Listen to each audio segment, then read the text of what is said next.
Gitna ng sayawan, may dalawang matanda, si Lolo at si Lola, ay tumitirada. Sumasayaw ng tango, sumasayaw ng cha-cha, sumasabay sa tugtog ang kanilang mga paa. Si Lolo ay nakapustura, nakabarong, nakaporma, habang si Lola naman ay naka-makeup ang mukha. Umiindak sa kaliwa, umiindak sa kanan, parang bumabalik sila sa kanilang kabataan. Ang galing sumayaw ni Lolo at saka ni Lola, kahit ang mga tuhod ay may rayuma na. Hindi alintana ang edad at tanda, sumasabay sa indak ang mga postiso nila.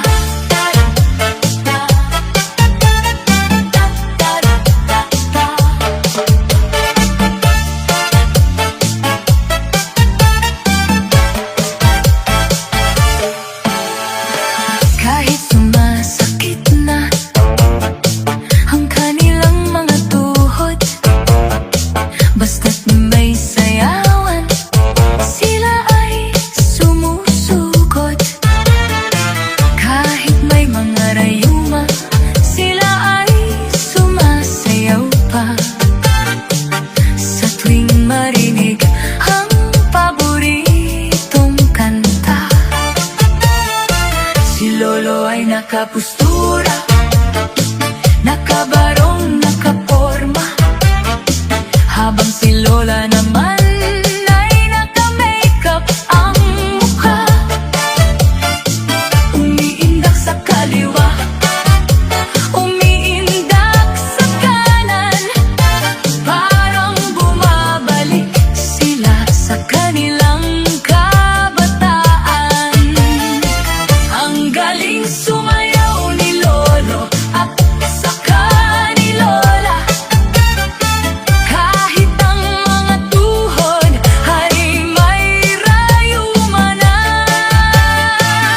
Hindi alintana ang edad at tanda, sumasabay sa indak ang mga postiso nila.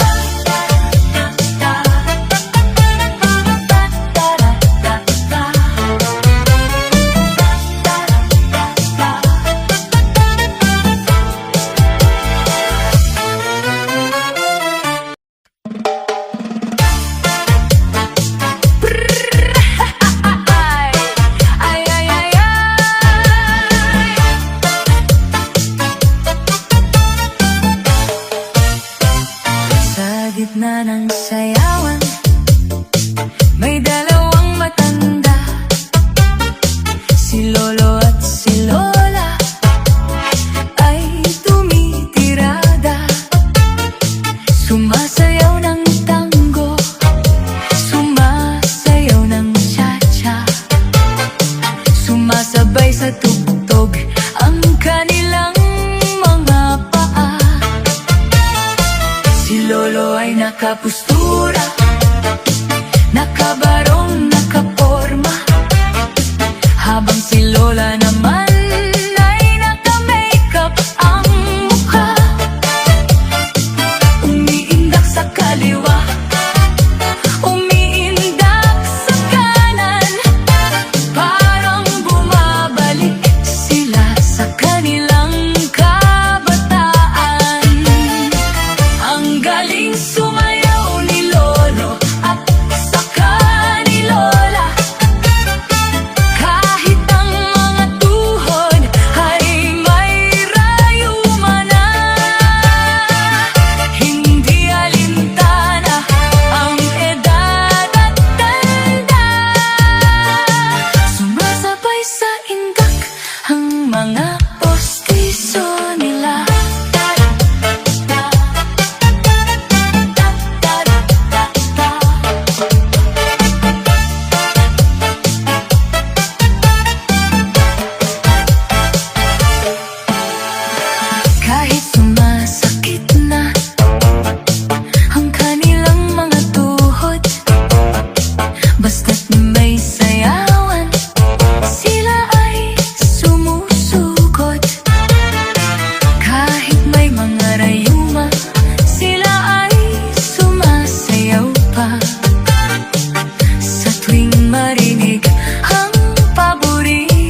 nakapustura, nakabarong, nakaporma.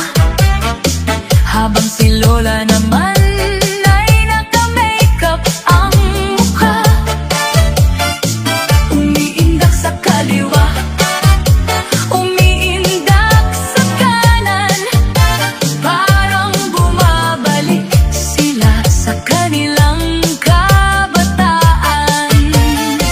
Ang galing sumayaw ni Lolo at saka ni Lola. Kahit ang mga tuhod ay may rayuma na. Hindi alintana ang edad at tanda. Sumasabay sa indak ang mga postiso nila. Don't forget to like, share, and subscribe to Tisay Remix. Thank you for watching.